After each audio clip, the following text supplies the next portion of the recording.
ជំរាបសួរបងប្អូនជាទីស្រឡាញ់ថ្ងៃនេះនាងខ្ញុំមកនិយាយអំពីសៀវភៅអនុសម្បញ្ញញ្ញៈហើយសៀវភៅមួយនេះមានលក់នៅលើទីផ្សារនៅគ្រប់កន្លែងនៅបណ្ណាគារក៏គេមានលក់ដែរណាបងប្អូនហើយសៀវភៅអនុសម្បញ្ញញ្ញៈគឺដកស្រង់ចេញពីក្រុមសៀវភៅ The Secret The Magic The Power ព្រមទាំងសៀវភៅហ៊ានសមមានសិទ្ធិ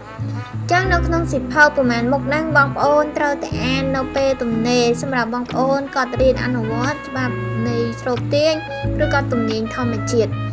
ចឹងសៀវភៅនេះគឺអប់រំល្អហើយចង្អុលបង្ហាញផ្លូវបន្ថែមទៀតដល់យើងរៀនពីគ្រូផងយើងរៀនពីអានសៀវភៅផងទៅយើង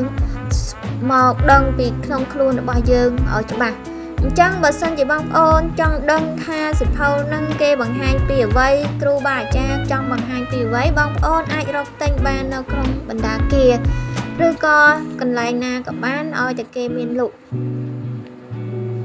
នៅក្នុងថ្ងៃនេះនាងខ្ញុំនឹងអានពីទំព័រទី1ជាបណ្ដាហើយខ្ញុំនឹងតាំងចិត្តធ្វើវីដេអូអានសៀវភៅនេះឲ្យចប់មួយក្បាលដល់បងប្អូនតាមការសន្យាកន្លងមកពីមុនខ្ញុំសន្យាហើយប៉ុន្តែខ្ញុំអត់បាន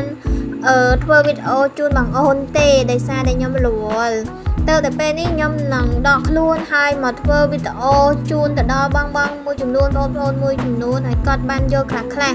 ទោះបីពេលខ្លះគាត់អាចបានអានប៉ុន្តែគាត់មើលវីដេអូនេះហើយក៏ជាចំណែកមួយឲ្យគាត់យល់ខ្លះដែរអញ្ចឹងយើងកុំអោយខាត់ពេលវេលាយូរយើងទៅស្ដាប់អំណានទាំងអស់គ្នាតោះចាប់ដើមសេចក្តីផ្ដើមតើសៀវភៅនេះអាចបង្កើនបរិយាហាដល់ជីវិតអ្នកបានយ៉ាងដូចម្ដេចអ្នកនិពន្ធធ្លាប់បង្ហាញឃើញថាបដិហាកើតឡើងនៅគ្រប់ដំណាក់កាលនៃជីវិតមនុស្សទូទាំងពិភពលោកអ្នកចាប់ដើមប្រើអំណាចពិសេសនៃអនុសម្បញ្ញញ្ញៈរបស់ខ្លួនឯងបដិហាទាំងនោះក៏នឹងកើតឡើងទៅលើរូបអ្នកដូចគ្នាសៀវភៅមួយក្បាលនេះអ្នកនិពន្ធធ្វើឡើងដើម្បីបង្រៀនឲ្យអ្នកចេះប្រើអនុសម្បញ្ញញ្ញៈក្នុងការគិតនិងកំណត់ជោគវាសនារបស់ខ្លួនឯងសំណួរតើអ្នកដឹងឆ្លើយហើយឬនៅ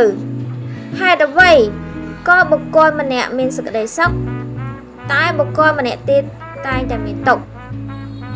ហេតុអ្វីមនុស្សខ្លះសប្បាយចិត្តរីករាយកុំផ្កើនរុងរឿងតែអ្នកខ្លះរងទុក្ខក្រីក្រអាប់អោន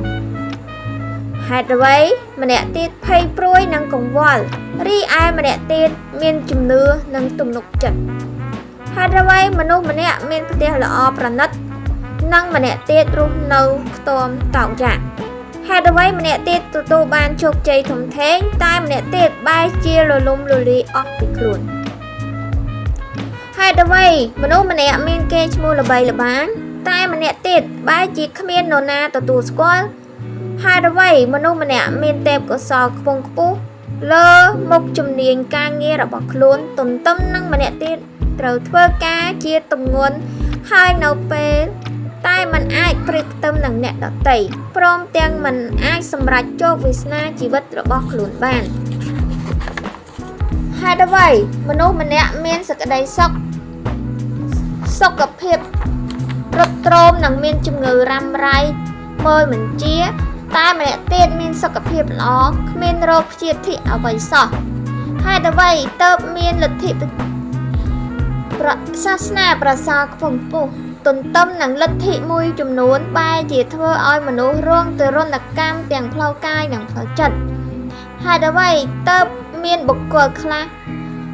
ដែលល្មើសនឹងសីលធម៌ហើយមិនគោរពលទ្ធិសាសនាអ្វីបែរជាសម្រេចជោគជ័យធំចម្រុងរុងរឿងហើយរីករាយជាមួយនឹងសុខភាពដ៏ល្អមាំមួនហេតុអ្វីនារីម្នាក់មានជីវិតអាពាហ៍ពិពាហ៍ប្រកបដោយក្តីសុខតែប្អូនរបស់នាងបរាជ័យមិនសមបំណងចម្លើយភាគច្រើននៃសំណួរទាំងនេះស្ថិតក្នុងដំណើរការនៃអនុសម្បញ្ញញ្ញៈនិងសម្បញ្ញញ្ញៈនៅក្នុងខ្លួនឯងទាំងអស់ហេតុផលនៅក្នុងការនិពន្ធសៀវភៅមួយក្បាលនេះគឺដើម្បីឆ្លើយសំណួរខាងលើ និងសំណួរផ្សេងៗដែលស្រដៀងគ្នានេះឲ្យបានច្បាស់លាស់តើបវាជាកត្តាជំរុញឲ្យអ្នកនិពន្ធសរសេរសៀវភៅនេះឡើងហើយព្យាយាមអធិប្បាយសភាពពិតដ៏អស្ចារ្យជាមូលដ្ឋានដែលបង្កប់នៅក្នុងចិត្តនិងគំនិតរបស់អ្នកដោយការប្រើភាសាសាមញ្ញបំផុតតាមដែលអាចធ្វើទៅបានអ្នកនិពន្ធជឿថាការយកភាសានិយាយមកប្រើនៅក្នុងការពិពណ៌នាពីឫសគល់ឬគោលការណ៍ដ៏ស៊ីជម្រៅនៃជីវិតជាវិធីល្អបំផុតអ្នកនឹងឃើញថាភាសាដែលនឹងប្រើក្នុងសៀវភៅនេះជាពាក្យសម្ដីដ៏សាមញ្ញធម្មតា